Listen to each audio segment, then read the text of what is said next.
ఆకాశం అంత పెద్ద సముద్రం, మధ్యలో ఒక శిఖరం, ఆ శిఖరం పైన వెలుగుతున్న నక్షత్రాలు. దూరంగా ఒడ్డున ఒక కుర్రాడు కూర్చున్నాడు. ఏమైనా సరే ఆ శిఖరాన్ని చేరుకోవాలి, ఆ తారల్లో నేను వెలగాలి అని సంకల్పించుకున్నాడు. తన నమ్మకాన్ని ధైర్యంగా మార్చుకొని ఒక్కసారిగా సముద్రంలోకి దూకేశాడు. ఈదడం మొదలెట్టాడు. కెరటాలు ఎగిసి పడుతున్నాయి, ఎండ మండిపోతోంది, స్వరమైనలు అతని గమనిస్తున్నాయి.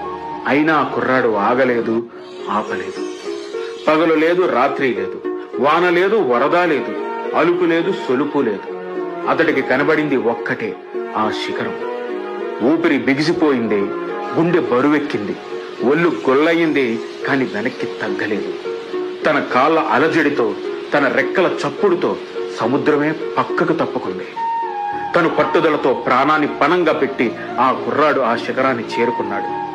ఇంద్రసేనుడిలా సింహాసనాన్ని అధిరోహించాడు. ఒక గొప్ప మెగా నక్షత్రంగా మారాడు. అక్కడితో అతడు ఆగలేదు. ఆ శిఖరం పైనుంచి కిందకు చూశాడు.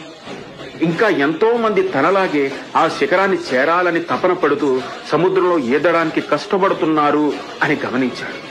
వెంటనే సముద్రంలోకి దూకి మళ్లీ ఎదురీత మొదలుపెట్టాడు. అందరిని తన మార్గంలోకి తీసుకొచ్చి దారి చూపాడు. శిఖరం పైన తన పక్కన కూర్చోబెట్టాడు. ఇదంతా చూసిన నేను ఆశ్చర్యంతో